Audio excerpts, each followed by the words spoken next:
창세기 2장 18절에서 25장입니다. 여호와 하나님이 이르시되 사람이 혼자 사는 것이 좋지 아니하니 내가 그를 위하여 돕는 배필을 지으리라 하시니라. 여호와 하나님이 흙으로 각종 들 짐승과 공중의 각종 새를 지으시고 아담이 무엇이라고 부르나 보시려고 그것들을 그에게로 이끌어 가시니 아담이 각 생물을 부르는 것이 곧 그 이름이 되었더라. 아담이 모든 가축과 공중의 새와 들의 모든 짐승에게 이름을 주니라.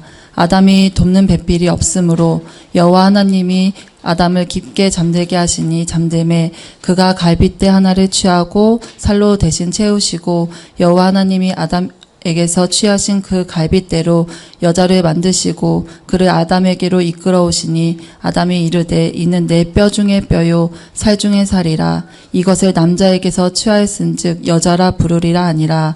이러므로 남자가 부모를 떠나 그의 아내와 합하여 둘이 한 몸을 이룰지로다. 아담과 그의 아내 두 사람이 벌거벗었으나 부끄러워하지 아니하리라. 아멘. 우리는 지난번 강론에서 천지와 만물이 다 완성된 것을 보았습니다.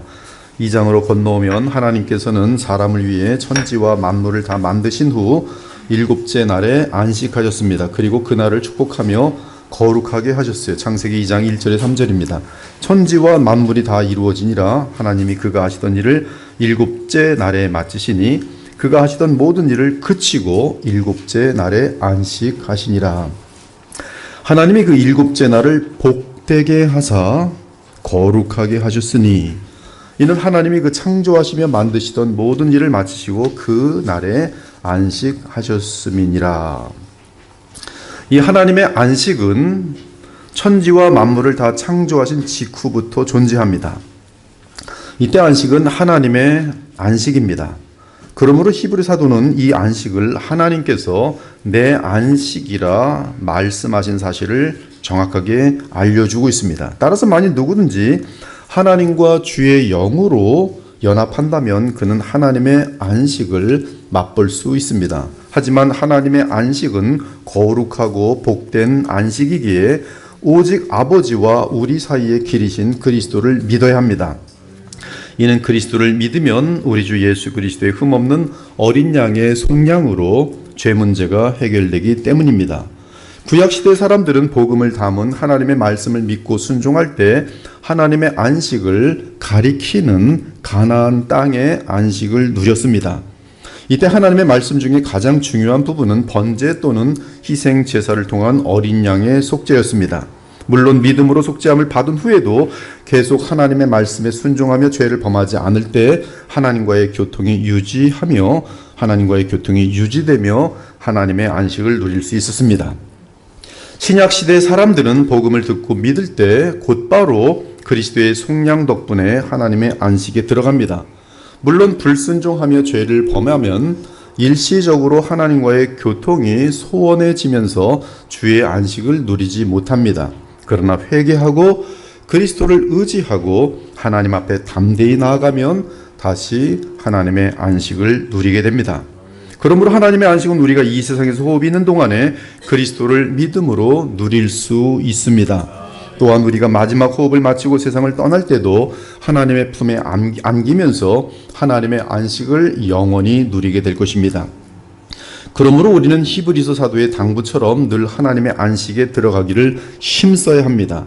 즉 그리스도를 믿고 의지하는 가운데 죄를 멀리하고 거룩한 사랑을 실행하면서 하나님과 동행해야 하는 것이, 그러므로 우리가 저 안식에 들어가기를 힘쓸지니 이는 누구든지 저 순종하지 아니하는 본에 빠지지 않게 하려 함이라.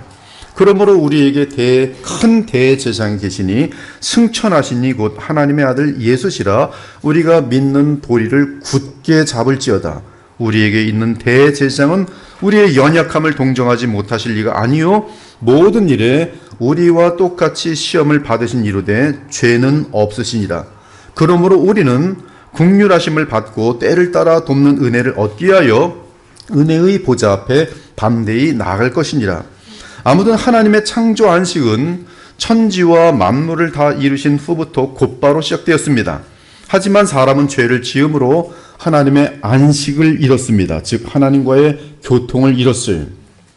따라서 하나님께서 그들의 죄를 씻어 구원하셔야 합니다. 그래야 그들이 하나님과 교통할 수 있고 하나님의 안식을 누릴 수 있습니다. 구약에서 주께서는 그들이 놓친 안식을 다시 얻어서 누리도록 주의 십자가 구속을 예표하는 사건을 기념하도록 하셨어요. 그것은 유월절 출애굽 사건입니다. 먼저 출애굽기 13장 3절을 보면 이스라엘 백성이 그리스도의 십자가 속량을 예표하는 유월절 양을 잡고 애굽의 종노릇하던 자리에서 해방됩니다. 그 달은 유대력 7월인 아비벌이었습니다. 모세가 백성에게 이르되 너희는 애굽 곧 종되었던 집에서 나온 그날을 기념하여 유교병을 먹지 말라. 누룩이 있는 떡을 먹지 말라는 것이 유교병을 먹지 말라. 여호와께서 그 손의 권능으로 너희를 그곳에서 인도해 내셨음이니라. 아비벌 이 날에 너희가 나왔으니 여호와께서 너를 인도하여 네 조상들에게 맹세하신 바 젖과 꿀이 흐르는 땅에 이르게 하시거든 너는 이 달에 이 예식을 지켜 이래 동안 무교병을 먹고 일곱째 날에는 여호와께 절기를 지키라. 아비벌은 이스라엘 민족이 조상 대대로 연수를 측량하던 태음태양력이었습니다. 그들은 하나님께서 천지를 창조하신 날부터 계산해서 연도를 측정하고 있었습니다. 그런데 출애굽과 함께 하나님께서는 그들의 유대력에서 7월에 해당하는 아비벌을 1월로 하라고 하십니다. 여호와께서 애굽 땅에서 모세와 아론에게 일러 말씀하시되 이 달을 너희에게 달의 시작 곧 새해의 정월이 되게 하고 곧 해의 첫 달이 되게 하고 너희는 이스라엘 온 회중에게 말하 이르다 이 달 열흘에 너희 각자가 어린 양을 잡을지니 각 가족대로 그 식구를 위하여 어린 양을 취하라. 내가 애굽 땅을 칠 때 그 피가 너희가 사는 집에 있어서 너희를 위하여 표적이 될지라 내가 피를 볼 때 너희를 넘어가리니 재앙이 너희에게 내려 멸하지 아니하리라. 너희는 이 날을 기념하여 여호와의 절기를 삼아 영원한 규례로 대대로 지킬지니라. 즉 그리스도의 십자가 속량을 상징하는 구약의 유월절 제도로 인해 유대력의 7월인 아비벌이 이스라엘의 정월이 된 것이에요. 이것은 그 이전에 사용하던 유대력의 정월을 7월로 바꾼 셈이 됩니다. 아무튼 이스라엘의 정월은 원래 태양력으로 10월에서 11월의 정도였는데 출애굽 사건으로 정월이 6개월 바뀌게 되면서 태양력으로 지금 3월에서 4월이 됩니다. 그러면 왜 하나님은 정월을 바꾸셨습니까? 그것은 아담과 하와가 죄로 인해 하나님의 안식을 잃었지만 유월절 양의 피로 택함 받은 주의 백성이 유월절 양인 예수 그리스도의 보혈로 죄사함을 얻고 하나님의 안식을 되찾았기 때문입니다. 그러므로 시내산에서 주어진 십계명의 제4계명은 하나님의 창조 완성을 근거로 안식일을 지킬 것을 명하지만 가나안 땅에 들어가기 직전에 주어진 안식일 계명은 가나안 땅에서는 구속 때문에 안식일을 지켜야 한다고 말합니다. 시내산에서 받은 십계명 중 제4계명입니다. 안식일을 기억하여 거룩하게 지키라. 이는 엿새 동안에 나 여호와가 하늘과 땅과 바다와 그 가운데 모든 것을 만들고 일곱째 날에 쉬었습니다. 그러므로 나 여호와가 안식일을 복되게 하여 그날을 거룩하게 하였느니라. 그러나 가나안 땅에서 지키는 십계명 중 제4계명은 이러합니다. 이 신명기 5장입니다. 네 하나님 여호와가 내게 명령한 대로 안식일을 지켜 거룩하게 하라. 네가 애굽 땅에서 종이 되었더니 내 하나님 여호와가 강한 손과 편팔로 거기서 너를 인도하여 내었나니 그러므로 내 하나님 여호와가 내게 명령하여 안식일을 지키라 하느니라. 그러므로 우리는 구약에서 상징하던 구속의 실제인 예수 그리스도의 십자가 속량이 하나님의 아들의 속량인 사실을 역사 속에서 증거하신 그리스도의 부활로 인해 주의 날의 안식일을 지키는 것이 이는 어린 양의 보혈로 이스라엘 민족이 애굽에서 해방될 때 유대력의 민간력에서 7월이 정월이 된 것처럼 예수 그리스도의 부활은 창조의 안식을 실제로 되찾은 날로서 하나님과의 교통을 영원히 열어준 인류 역사 가운데 최고의 사건이기에 주의 날에 해당하는 부활의 날이 기독교 안식일이 된 것이, 사랑하는 여러분, 하나님께서 안식일을 통해 우리에게 가장 원하시는 것은 감사의 예배입니다. 예배 가운데 그리스도를 의지하며 하나님께 진심이 담긴 한없는 감사를 표현할 때 하나님은 그리스도로 인한 우리의 깊은 감사 예배를 가장 기쁘게 흠양하십니다. 그리고 이러한 감사를 흠양하신 하나님은 즐거움 가운데 자신의 풍요와 복과 생명을 예배하는 자들에게 부으십니다. 사람 외의 피조물은 사람이 주께로부터 한없는 복을 받을 때 사람으로 인해 그 복을 간접적으로 받게 되어 있어요. 그 이유는 하나님께 감사하는 주의 백성의 모임은 교회로서 하나님의 영과 은혜의 충만 중에 충만이기 때문에 그래요. 하나님의 능력이 그리스도 안에서 역사하사 죽은 자들 가운데도 다시 살리시고 하늘에서 자기의 오른편에 앉히사 모든 통치와 권세와 능력과 주권과 이 세상뿐 아니라 오는 세상에 일컫는 모든 이름 위에 뛰어나게 하시고 또 만물을 그리스도의 발 아래 복종하게 하시고 그리스도를 만물 위에 교회의 머리로 삼으셨느니라.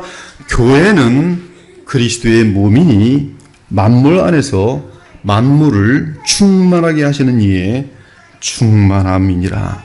여러분이 교회의 존재라는 것이 이 땅에서 얼마나 위대하고 얼마나 엄청난 충만함인지를 아실 때 교회를 귀히 여기실 것이, 교회는 그리스도의 몸입니다.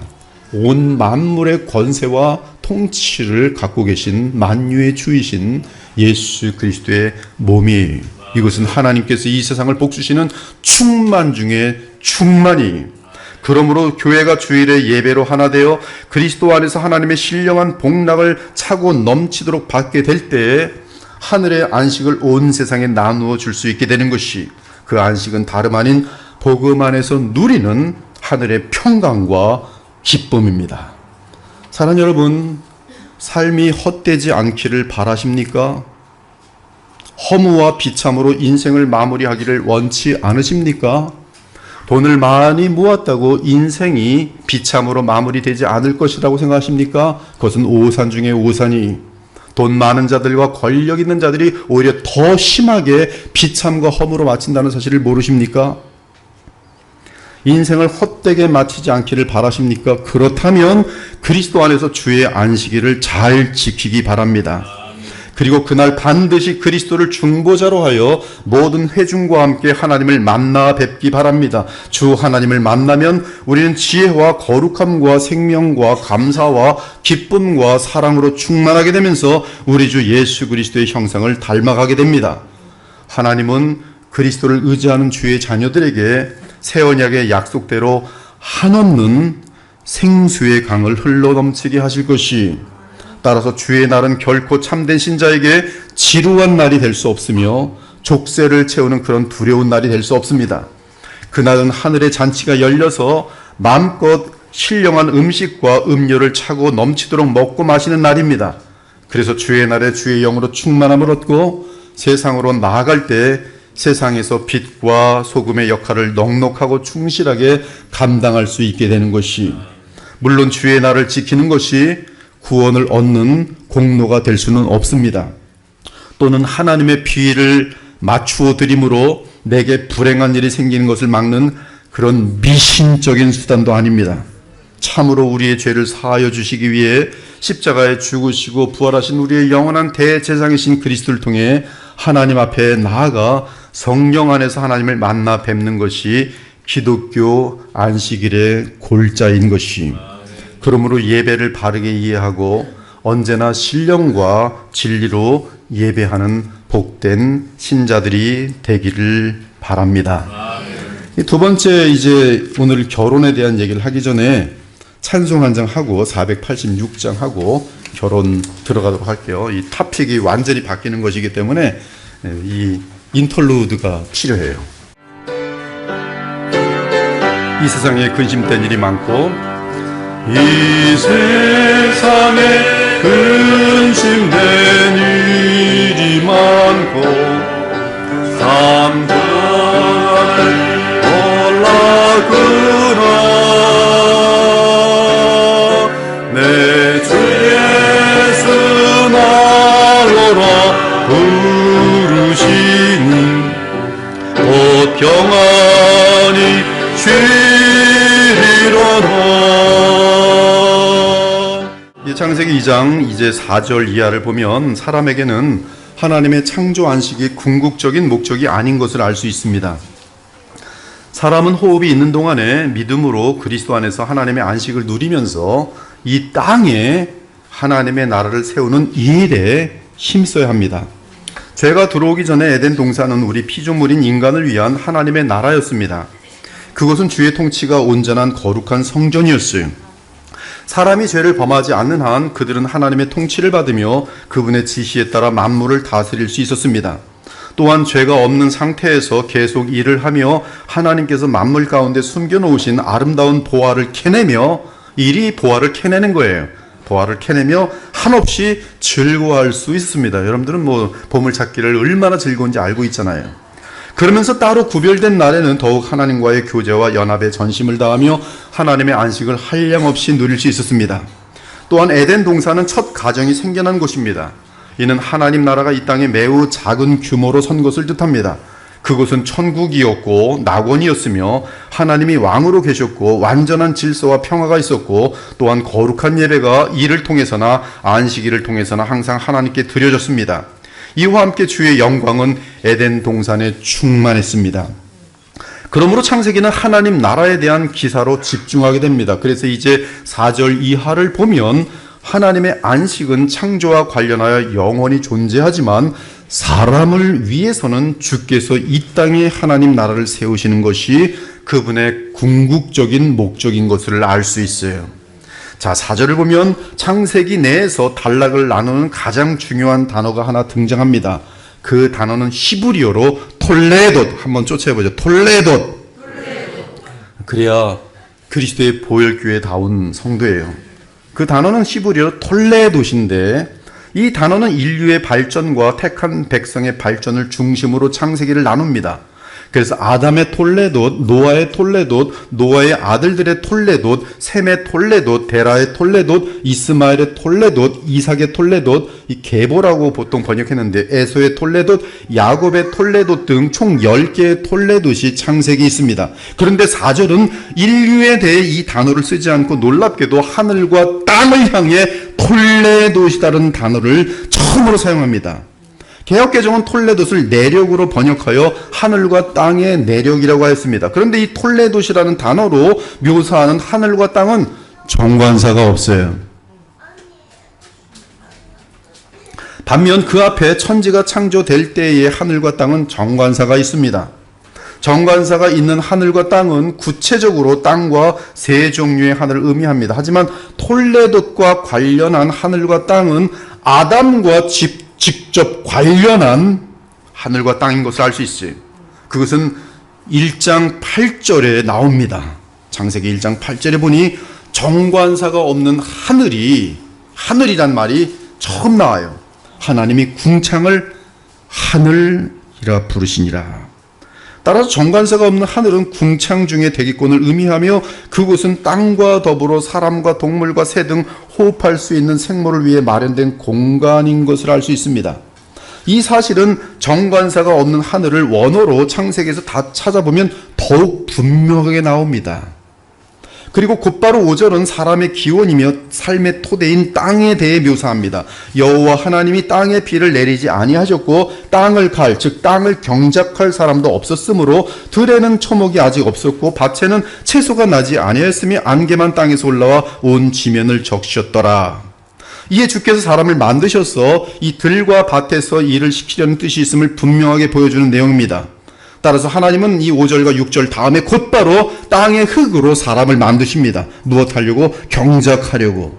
여호와 하나님이 땅의 흙으로 사람을 지으시고 생기를 그 코에 불어 넣으시니 사람이 생명이 되니라. 이때 여호와 하나님은 이미 에덴 동쪽에 동산을 만들어 두셨고 아담을 만드시자 그 사람을 에덴 동산에 두셨습니다. 그리고 그 동산에 갖가지 아름다운 나무가 자라나 맛있는 과일이 맺히게 하셨습니다. 한편 하나님께서는 동산 중앙에 특이하게 생명나무와 그리고 선악을 알게 하는 나무를 나게 하셨어요. 동산 중앙에는 두 종류의 나무가 있습니다. 생명나무 그리고 선악을 알게 하는 나무예요. 그리고 하나님께서는 에덴에서 강이 흐르게 하여 에덴 동산을 적시며 흐르다가 다시 네 개의 강으로 갈라지게 하셨어요. 이 말씀은 에덴 동산이 샘의 원천이었음을 뜻합니다. 그리고 그 네 강 중 첫째 강은 비손강으로 순금과 진귀한 향료와 보석이 있는 하윌라 땅을 굽이쳐 흘렀습니다. 그리고 둘째 땅은 기혼강이며 구스 땅을 가로질러 흘렀고 셋째 땅은 티그리스 강으로 아수르 동쪽으로 흘렀으며 넷째 강은 유브라데 강이었어요. 여호와 하나님은 에덴 동산에 있는 아담에게 그곳을 관리하고 지키게 하시며 한 가지 언약을 맺으셨습니다. 이 언약은 소위 행위 언약이라는 언약으로서 아담을 머리로 하는 온 인류와 직결되는 언약이었어요. 만일 아담이 이 언약을 시험 가운데 지켜내면 그에게서 나게 될 모든 인류와 함께 하나님께서 의도하신 영광에 이를 것입니다. 하지만 실패하면 아담과 함께 그에게서 태어나게 될 모든 인류는 죄로 인해 타락하여 부패하게 될 것입니다. 그리고 사람은 만물의 머리이기 때문에 모든 피조물 역시 아담의 실패로 인하여 배고픔과 죽음과 싸움과 고통의 저주를 피할 길이 없게 될 것입니다. 그 행위 언약은 아담이 넘어서는 안 되는 하나님과 피조물 사이의 경계선이었어요. 즉 하나님의 이 한 가지 명령을 지켜야만 아담은 그의 마음에 새겨진 율법에 따라 자연스럽게 살아갈 것입니다. 하지만 이 한 가지 명령을 어길 때는 아담의 마음에 새겨져 있던 율법, 즉 양심은 불량품처럼 고장이 나서 정상적인 활동을 하지 못할 것이, 즉 인간은 죄의 영향력 아래에서 벗어날 수 없게 될 것이, 그 행위 언약의 내용은 이러했습니다. 여호와 하나님이 그 사람에게 명하이르시되 동산 각종 나무의 열매는 네가 임으로 먹되 선악을 알게 하는 나무의 열매는 먹지 말라. 네가 먹는 날에는 반드시 죽으리라 하시니라. 그리고 하나님은 아담에게 아내를 주십니다. 아내를 주시기에 아담을 잠들게 하신 후 그의 갈비뼈 중 하나를 떼어내어 그 뼈로 여자를 지으셨어요. 그리고 그 여자의 손을 붙들고 이제 마취에서 깨어난 아담에게 데려왔습니다. 그러자 아담은 그의 깊은 통찰력으로 여자의 존재를 알아봅니다. 죄가 들어오기 전에 아담은 투명했습니다. 뭐든지 보였어요. 이는 내 뼈 중에 뼈요 살 중에 살이라. 이것을 남자에게서 취하였은즉 여자라 부르리라. 그 하나님은 그 둘이 다시 연합하게 하셨습니다. 그래서 아담 및 아담에게서 나와 여자로 존재하게 된 하와는 하나님 앞에서 결혼하고 둘이 연합하니 원래처럼 한 몸이 되었어요. 이제 그 둘은 한 몸에서 시작하였지만 두 몸이 되었고 이제 사랑 안에서 연합하니 다시 한 몸이 되었습니다. 이러므로 남자가 부모를 떠나 그의 아내와 합하여 둘이 한 몸을 이룰지로다. 아담과 그의 아내 두 사람이 벌거벗었으나 부끄러워하지 아니하니라. 이렇게 하여 최초의 가정이 생겨났고 또한 앞으로 얼마든지 후손을 낳을 수 있게 되었습니다. 그러므로 앞으로 결혼을 수단으로 하여 인류는 이 땅에서 계속 번성할 것이, 사랑하는 여러분, 우리는 우리의 짧은 본문에서 현재 이 시대에 일그러진 가정을 볼 수 있어야 합니다. 그리고 남편의 역할과 아내의 역할을 처음 결혼을 통해 다시 정확하게 확인해야 합니다. 그렇지 않으면 하나님이 창조하신 가정과는 무관한 가정이 되면서 한없는 비참과 고통을 겪게 될 것이 예외가 없습니다. 그리고 그러한 가정은 사회를 부패시키는 요인이 될 것이, 지금 우리는 가정이라는 엄중한 주제를 다루고 있습니다. 사실 이 주제는 이 사회에 대한 문제를 가장 근본적으로 해결해 줄 수 있는 가장 중요한 주제예요. 지금 전 세계는 이혼과 음란과 이기심과 부정 등 심각한 성적인 범죄로 가득합니다. 그렇게 된 이유는 결혼을 성경적으로 이해하지 못하기 때문이며 성경적인 결혼을 이루지 않기 때문입니다. 결혼은 하나님께서 인간들을 위해 제정하신 제도예요. 따라서 하나님이 정하신 대로 결혼하지 않으면 그 가정은 반드시 문제가 있기 마련입니다. 그리고 이런 가정들은 하나님 앞에서 그릇되기에 그러한 가정들로 이루어진 사회는 하나님 앞에서 진노의 대상이 될 수밖에 없어요. 어리석은 인간들은 수많은 죄를 범해도 건강을 잃지 않고 직장을 잃지 않으면 자신은 안전하고 가정도 안전하다고 착각합니다. 그러나 하나님과의 관계가 끊어진 개인 및 가정들은 하나님의 복과 생명에서 끊어진 것이기 때문에 반드시 무너질 수밖에 없어요. 물론 궁극적인 심판은 죽음 이후에 지옥에 떨어지는 것이요, 예수님 재림 때에 영원한 불못에 들어가는 것이. 그러므로 시대가 어둡고 가정이 무너질수록 우리의 결혼과 가정은 더욱 하나님이 의도하신 본질로 돌아가야 합니다. 가정을 살려보겠다고 수많은 결혼 상담과 법률 자문을 받더라도 하나님께서 정하신 본질로 회복되지 않고는 가정과 사회가 온전하게 될 가망은 전혀 없습니다. 아마 제가 전하는 이 말씀도 이 시대의 인간들에게는 진부하고 남성 우월주의에 물든 사상으로 들릴 것이기에 아예 귀를 막을 것이, 오늘 이 말씀을 듣고 이 교회를 떠날 수도 있는 사람이 있어요. 왜? 그리하였기 때문입니다. 그러니 어떻게 하나님이 정하신 가정과 결혼이 될 수 있겠습니까? 그 결과는 사회의 무질서와 죄악과 어둠밖에 없어요. 오늘날의 가정 중에 하나님의 법도와 규례에 서 있는 가정이 과연 몇이나 있습니까? 하나님의 규례를 아십니까? 하나님의 법도를 압니까? 하나님의 법도와 규례에 서 있는 가정이 지금 이 시대에 과연 몇이나 있습니까? 창세기 6장을 보면 빛과 소금의 역할을 감당해야 할 주의 택한 백성이 세상의 부패한 여인들과 결혼함으로 부패한 자녀들을 낳게 되자 사회는 급속도로 썩어 문드러지는 것을 보여줍니다. 결국 하나님은 사회의 부패가 도를 넘음으로 전 세계적인 홍수로 그들을 씻어 버려야 하셨어요. 이르시되 내가 창조한 사람을 내가 지면에서 쓸어버리되 사람으로부터 가축과 기는 것과 공중의 새까지 그리하니니 이는 내가 그것들을 지었음을 한탄함이라. 그러므로 우리는 오늘 본문을 통해 주께서 정하신 결혼과 가정을 바르게 배우고 그러한 결혼과 가정을 고수해야 합니다. 그리하면 노아의 가정처럼 온 세상에 멸망이 임하더라도 반드시 구원을 얻게 될 것이. 자, 그러면 하나님이 제정하신 결혼을 집중해서 다루어 보겠습니다. 우린 창세기 1장에서 천지와 만물을 다 지으신 하나님께서 심히 좋아하신 장면을 대하였어요. 창세기 1장 31절, 2장 1절을 보면 하나님이 지으신 그 모든 것을 보시니 보시기에 심히 좋았더라. 저녁이 되고 아침이 되니 이는 여섯째 날이니라. 천지와 만물이 다 이루어지니라. 하지만 사실 창세기 1장에는 그런 표현이 없지만 하나님께서 좋게 여기지 않은 때가 잠시 있었어요. 그것은 아담을 지으신 후 아직 하와를 짓기 전의 상태였어요. 2장 18절입니다. 여호와 하나님이 이르시되 사람이 혼자 사는 것이 좋지 아니하니. 토부가 아니, 좋다는 것은 토부입니다, 히브리어로. 근데 토부가 아니라 내가 그를 위하여 돕는 배필을 지으리라 하시니라. 좋지 아니하니, 즉 하나님이 보시기에 복된 상태가 아니라 뭔가 부족한 상태라는 것이 비정상적인 상태입니다.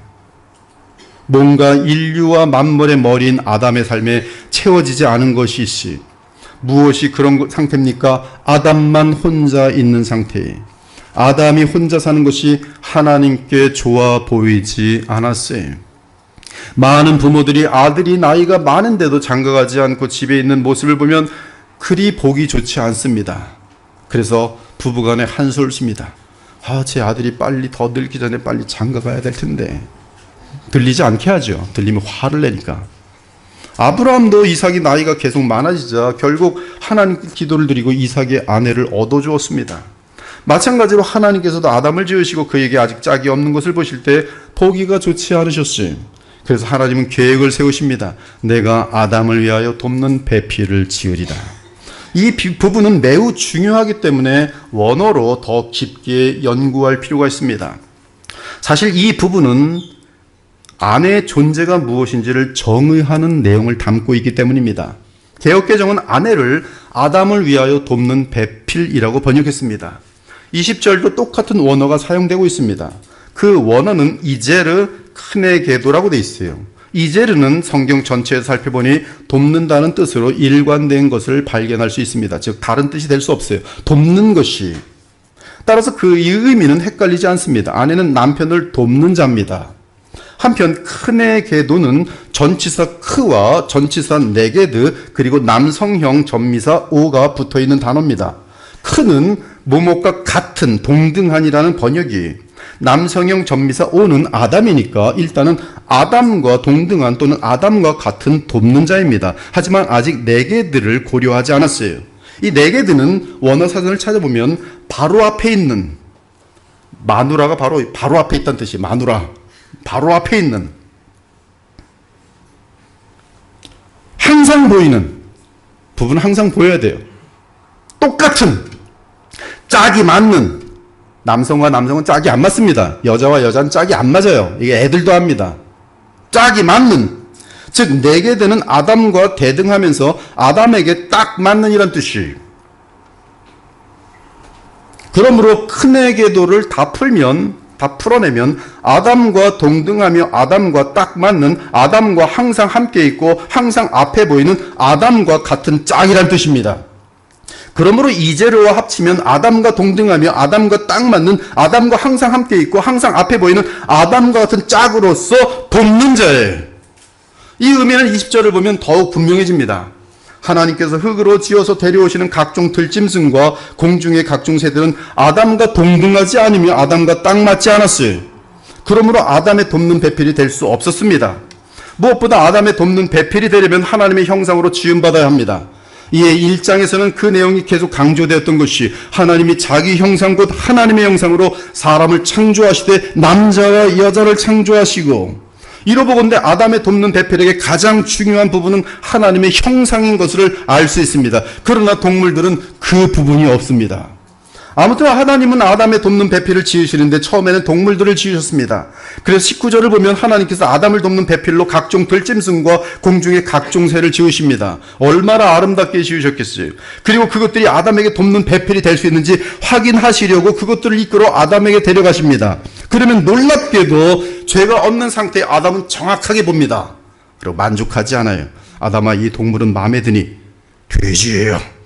이것은 어떠니? 토끼예요. 싫어요. 이것은 독수리예요. 콧불소예요. 제가 콧불소라고 어떻게 짝이 됩니까?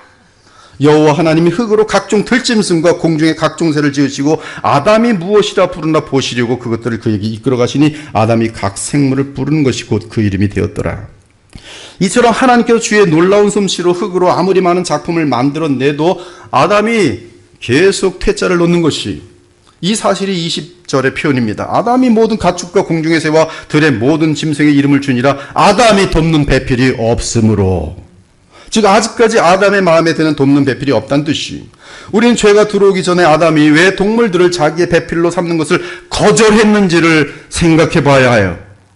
해외 뉴스이긴 하지만 최근에는 남자와 남자가 결혼하고 여자와 여자가 결혼하고 여자와 개가 결혼하고 남자와 인형이 결혼한 일들이 흔합니다. 인형 데리고, 지금은 로봇 인형이에요. 로봇 인형. 얼마 후에는 분명히 로봇랑 결혼할 거예요. 해외 토픽에 또 나올 겁니다. 처음엔 탑픽이 돼요. 근데 나중에는 그것이 법이 돼요. 허락해요. 로봇랑 결혼. 제가 옛날에 돌이란 단어 썼는데 돌덩이를 이해한 사람인데, 제 딴에는 그때 영어로 인형이었어요. 인형. 인형과 결혼한 일들이 일어날 거예요. 창조주 하나님께서는 성경을 통해 동성애, 강간, 간통, 수간 등을 돌로 쳐주이라고 명할 정도로 혐오하심을 알려주셨어요. 요새는 애완동물과 너무나 사랑을 해서 비정상적인 사람들이 한둘이 아닙니다. 지금 시대가 이러한데 왜 아담은 동물들과 결혼하지 못한 것입니까?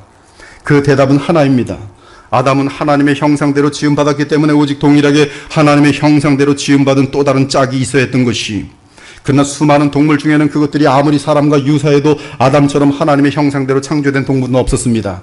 그것들은 아담과 같은 흙으로 된 몸을 가지고 있었습니다. 그들도 아담과 같은 호흡하는 목숨을 가지고 있습니다. 하지만 그들에게는 하나님이 아담에게 주신 것처럼 피조물을 다스리고 발전시켜야 할 임무와 사명이 없었지. 사람들은 개를 인간의 가장 친한 친구라고 말합니다. 사람과 개는 훌륭한 교제를 나눌 수 있습니다. 그들은 그들과 몇 시간을 함께 보낼 수 있어요. 사람은 개들과 즐거운 게임도 할 수 있습니다. 추억도 공유할 수 있어요. 사람과 개는 애정을 서로 표현하고 공유할 수도 있습니다. 사실입니다. 동감합니다. 그러나 문제는 사람이 항상 개의 눈높이에 맞춰야만 가능합니다. 왜냐하면 개는 개의 눈높이에서만 소통할 수 있기 때문에 그래요. 따라서 개와 성경 공부를 하면 전혀 안 돼요. 신앙적인 대화를 아무리 해도 밥이나 주지 뭔 소리야 이러고 이렇게 쳐다봅니다. 죄와 의와 양심 문제를 동물들과 따져볼 수 없어요. 하나님에 대한 대화, 저 하늘의 별들에 대한 장엄함과 이 세상 자연의 아름다움에 대해 대화하며 공감하며 하나님을 함께 찬양. 우리 개는 뭐 찬송 부르면 찬송을 오 같이 부르게 했지만 그놈의 마음속에 무슨 찬양이 있겠어요. 그냥 흉내내는 거지. 무엇보다 사명이 다릅니다. 동물들의 사명은 사실은 사람을 즐겁게 해주는 것이, 그러나 사람의 사명은 하나님의 형상을 드러내며 하나님께 영광이 되는 것입니다. 이를 위해 사람은 만물을 다스려야 하는 위대한 사명을 받았어요. 그러나 동물들은 이러한 위대한 사명을 감당하거나 하나님의 영광을 사람처럼 드러낼 수 있는 피조물이 아닙니다. 무엇보다 그것들은 하나님과의 교통이 가능하지 않습니다. 즉 동물들 및 그 이하의 피조물은 사람들처럼 영적인 존재가 아니니, 물론 영적으로 부패한 인간들은 하나님과의 교통이 차단되었기 때문에 스스로 동물의 수준으로 내려갑니다. 사실 성경은 타락한 인간들은 벌레 또는 기어다니는 동물의 수준까지 스스로 내려갈 것이라고 이미 알려주고 있어요. 하나님을 알되 하나님을 영화롭기도 아니하며 감사하지도 아니하고 오히려 그 생각이 허망하여지며 미련한 마음이 어두워졌나니 스스로 지혜 있다 하나 어리석게 되어 썩어지지 않은 하나님의 영광을 썩어질 사람과 새와 짐승과 기어다니는 곤충들, 이 원어에는 그 표현이 담겨 있어요. 이 기어다니는 곤충들 및 동물 모양의 우상으로 바꾸었느니라. 아무튼 아담이 그를 돕는 배필을 찾지 못하자 이에 하나님은 최후의 수단을 사용하십니다. 그것이 21절이 여호와 하나님이 아담을 깊이 잠들게 하시니 잠들매 그가 그 갈빗대 하나를 취하고 살로 대신 채우시고 여호와 하나님이 아담에게서 취하신 그 갈빗대로 여자를 만드시고 그를 아담에게로 이끌어오시니, 그때 아담은 하와를 보고 만족합니다. 그리고 내 배필이라고 고백합니다. 아담이 이르되 이는 내 뼈 중에 뼈요 살 중에 살이라. 이것을 남자에게서 취하신즉 여자라 부리라 하니라. 이러므로 남자가 부모를 떠나 그의 아내와 합하여 둘이 한 몸을 이룰지로다. 아담과 그의 아내 두 사람이 벌거벗었으나 부끄러워하지 아니하니라. 마침내 아담의 갈빗대로 만들어진 하와는 아담과 동등한 존재로서 아담에게 딱 맞는 돕는 배필로 충분한 자격이 되었어요. 이제 아담은 하와로 인해 부족한 것이 없습니다. 다시 하나님 앞에서 온 세상이 토부가 되었어요. 그 부부는 하나님께서 금하신 선만 넘지 않으면 하나님의 한없는 복을 누릴 것입니다. 그러므로 이상적인 부부는 남편과 아내 모두 하나님의 형상을 회복한 부부입니다. 그렇지 않으면 하나님의 형상으로 만들어진 인간의 저 깊은 심연이 채워질 수 없습니다. 부부간의 하나님의 형상은 언약적인 사랑으로 무한하게 나타날 수 있습니다. 그 사랑은 예수께서 교회를 위해 자신을 버리신 그러한 사랑으로 입증될 것이, 즉 남편은 자기 몸과 다를 바 없는 아내를 위해 생명을 버리는 것이 하나님의 형상입니다. 저는 어마어마하게 강한 표현을 했어요. 남편들은 아내를 위하여 생명을 버리는 것이 하나님의 형상이. 그러므로 에베소서에서 바울은 정확하게 남편의 구실을 알려줍니다. 남편들아 아내 사랑하기를 그리스도께서 교회를 사랑하시고 그 교회를 위하여 자신을 주심같이 하라. 이와 같이 남편들도 자기 아내 사랑하기를 자기 자신과 같이 할지니, 자기 아내를 사랑하는 자는 자기를 사랑하는 것이라. 누구든지 언제나 자기 육체를 미워하지 않고 오직 양육하여 보호하기를 그리스도께서 교회에게 함과 같이 하나니, 우리는 그 몸의 지체임이라. 그러므로 사람이 부모를 떠나 그의 아내와 합하여 그들이 한 육체가 될지니 이 비밀이 크도다. 나는 그리스도와 교회에 대하여 말하노라. 그러나 너희도 각각 자기 아내 사랑하기를 자신같이 하라. 이것이 남편이 아내에게 나타내어야 하는 하나님의 형상이, 하나님의 형상으로 우리가 온전하여진다는 것은 곧 아내 사랑하기가 점점 깊어져야 한다는 뜻이에요. 어느 정도까지 정말 생명을 바칠 그 각오로 생명을 바쳐야 해요. 바쳐야 합니다. 남편들이요. 똑같은 거 혼자 막 몰지 말고 놀러 다니지 말고 아내를 위해서 생명을 바쳐야 돼요. 반면 아내는 남편에게 그녀에게 있는 하나님의 형상을 나타내야 하는데 그것은 바로 돕는 배필입니다. 돕는 배필이라는 것은 잘 들으세요. 남자에게 허점이 있다는 말씀입니다. 도움이 필요한 존재라는 뜻이에요. 남자는 부족함이 있다는 뜻이에요. 보기 좋지 않았어요. 아내가 있기 전까지.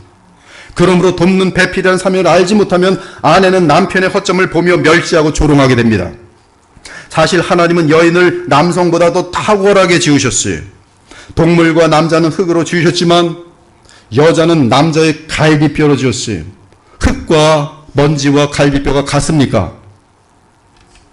즉 피조물 가운데 여자는 가장 탁월한 피조물이. 그러므로 질적으로 여자와 남자를 비교하면 여자가 분명히 훨씬 우월합니다. 마지막 작품이, 이는 여자는 가장 나중에, 그것도 최고의 자질로, 하나님의 최후의 수단으로, 심지어 남자와 똑같이 하나님의 형상으로 지으셨기 때문에 우리는 앞으로 앞에서 아담의 돕는 배필을 원어로 따져서 정확하게 그 의미를 확인했습니다. 오직 하와만이 남자의 공백을 채울 수 있다는 점을 확인했고, 남편과 아내는 하나님 앞에서 동등한 존재인 것을 확인했어요. 사실 질적으로는 더 탁월하게 지음 받았음도 확인했습니다. 그래서 아내는 남편을 도울 수 있는 것이, 돕는다는 것은 뭐예요? 그 사람보다 내가 더 도울 것이 있다는 뜻이, 더 많다는 뜻이. 그래서 아내는 남편을 도울 수 있는 것이, 남편의 부족함을 도와야 되는 것이 아내예요. 아마도 남편이 보지 못하고 느끼지 못하는 것들을 아내는 볼 수 있고 느낄 수 있을 것이. 저도 아내랑 살면서 결혼하는데 저는 못 보는 것을 아내는 참 많이 봐요. 어떻게 그게 보이지? 의아할 때가 한두 번이 아닙니다. 이처럼 여자는 남자와 다르게 지음받은 사람이지만 남자와 동일한 사람으로서 하나님의 형상대로 지음받았으니 여자는 남자의 빈 공간을 채우기에 충분히 탁월하고 우수한 존재입니다. 감히 그 어떤 동물이 사람 여자와 비교될 수 있겠지. 그러므로 그 둘을 영원한 언약으로 하나 되게 하는 결혼은 하나님 보시기에 좋은 것입니다. 즉 토부입니다. 그러므로 결혼을 장려하는 것은 성경적인 권면이며 하나님께서 뜻하시는 것이, 물론 고자처럼 결혼하지 않는 것이 나은 경우도 있습니다. 그러나 그런 경우는 예외이고 일반적인 경우는 결혼이 하나님 앞에 토부 상태예요. 이제 아담과 하와는 하나님 앞에 나란히 서 있습니다. 그 둘은 늘 함께 있습니다. 그 둘은 사실 한 몸이었지만 남자의 부족을 채우기 위해 둘이 되었으며 그 부족을 채우기 위해 결혼 언약 안에서 다시 한 몸이 되었어요. 따라서 남자는 아내를 동물이나 노예로 취급하면 안 되며 오직 하나님이 주신 최고의 선물로 여겨야 합니다. 그 여인을 무시하는 것은 그녀를 최고의 선물로 주신 하나님을 업신여기는 것이. 그러므로 아내를 함부로 대할 수 없습니다. 가장 보배로운 보석처럼 가장 존귀하게 대하여야 하는 것이. 반면 결혼하는 여자는 하나님의 섭리 가운데 이 남자들을 여러 보게 되다가 자신의 선택으로, 남들 핑계하지 마세요. 엄마가 결혼하라고 했잖아. 아니에요. 자신의 선택으로 남편에게 돕는 자가 되었다는 사실을 잊어서는 안 됩니다. 자신의 선택이. 이때 선택은 언약으로 이어집니다. 그리고 그 언약은 이 남편의 부족을 돕기 위한 언약이. 이때 아내는 돕는 배필로서 권위 질서를 볼 수 있어야 합니다. 자신이 그 남자를 자기 남편으로 영접하는 순간부터, 즉 언약을 맺는 순간부터 여자는 아내가 되면서 남편에게 순종해야 합니다. 이것은 열등의 개념이 아니라 창조 질서일 뿐이에요. 창조 질서에서 그리스도는 하나님께 순종하셔야 했고 사람은 그리스도께 순종해야 하며, 아내는 남편에게, 자녀는 부모에게, 사화는 주인에게, 백성은 선한 왕에게 순종해야 합니다. 그것이 하나님이 정하신 권위 질서예요. 따라서 아내는 남편의 요구가 창조주 하나님의 지시와 다르지 않다면 순종하면서 남편의 부족함을 채워주는 것이 가장 중요한 사명입니다. 그리고 하나님께서 사람에게 주신 사명을 남편을 도와 그와 함께 이루어 가야 합니다. 사명은 부부가 각각 하나님의 형상을 온전히 닮아가며 또한 하나님의 형상을 가진 자녀들을 많이 낳아서 주의 거룩한 자녀를 양육하는 것이, 그러면서 복음을 전파하며 일을 하며 하나님 나라 확장을 하는 것이 사명이. 그리고 하나님 앞에서 언약으로 하나가 되면 그 둘은 한 몸이 되기 때문에 결코 떼어질 수 없습니다. 그러므로 언약은 함부로 하시면 안 돼요. 절대 취소 불가능입니다. 결혼 언약은 하나님께서는 취소 불가능으로 정하셨어요. 만일 떼어내면 몸이 반쪽으로 찢기는 것과 동일한 고통이 반드시 임하도록 되어 있어요. 반드시 예외가 없습니다. 예외가 없어요. 그 어떤 예외도 없습니다. 이혼한 사람들 행복하게 살 것처럼 보이는 그런 방송들도 있고 그렇지만 그렇지 않습니다. 일단 자녀들에게 존경을 받지 못하도록 되어 있고요. 그리고 그 여자의 버림받은 여자는 그 증오심이라는 것은 죽는 날까지 갑니다. 그래서 가만두질 않아요. 남자가 잘 되는 걸 보지 않습니다. 무서워요. 예수께서 대답하여 이르시되 사람을 지으신 이가 본래 그들을 남자와 여자로 지으시고 말씀하시기를 그러므로 사람이 그 부모를 떠나서 아내에게 합하여 그 둘이 한 몸이 될지니라 하신 것을 읽지 못하였느냐. 그런즉 이제 둘이 아니요 한 몸이니. 하나님께서 말씀하셨어요. 한 몸입니다. 한 몸이. 그러므로 하나님이 짝지어 주신 것을 사람이 나누지 못할지니라. 슬프게도 하와는 애완동물에게 숨어든 마귀에게 속아서 하나님께서 금하신 단 한 가지 계명을 어겼습니다. 그 계명을 어긴 동기는 피조물이 창조주가 되겠다는 교만이며 어리석음이었어요. 사실 마귀 편에 서서 하나님께 반란을 일으킨 것입니다. 나아가 아담은 하나님과 아내 사이에서 하나님보다 아내를 택하고 아내와 함께 첫 번째 죄에 동참합니다. 이로 인해 인류의 대표인 아담은 가장 무서운 반역죄를 하나님 앞에서 짓게 되었고 그와 함께 인류는 부패하게 되었고 만물은 저주 아래 있게 되었어요. 그러나 남자든 여자든 그리스도 예수 안에 있는 속량으로 말미암아 죄사함을 얻습니다. 그리고 주 안에서 거듭난 아내는 남편에게 주어진 하나님의 사명을 도움으로 그리스도 안에서 영원한 기업을 얻을 그것이 결혼입니다.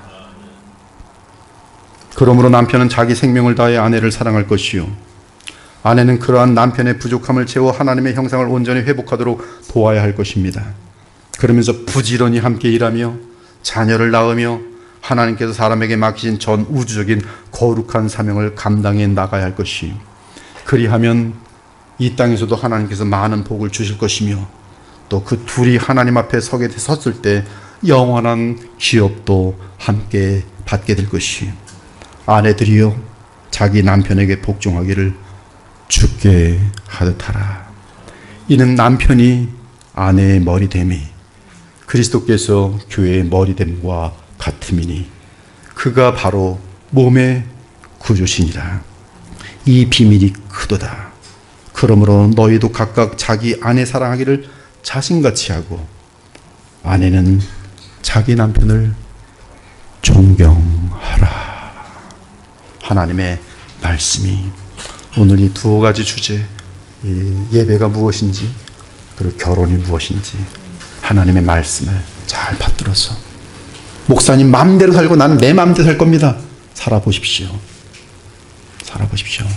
다 망쳐놓을 것입니다. 그러나 오늘 이 말씀 성경대로 돌아와서 내 생각 버리고 주의 말씀에 따르겠습니다 할 때 천국의 기쁨, 말로 다 표현 못할 감사와 풍성함과 사랑이 여러분의 삶에 영원히 차고 넘칠 것이 그런 복된 주의 자녀 되시기를 예수 그리스도의 이름으로 축원합니다. 아멘. 주 하나님 감사합니다. 주의 말씀을 선포했습니다. 주의 복음을 나누었습니다. 주께서 영광 받으시고 주의 백성들이 이 말씀으로 복받게 하여 주옵소서. 예수 그리스도의 이름으로 기도합니다. 아멘.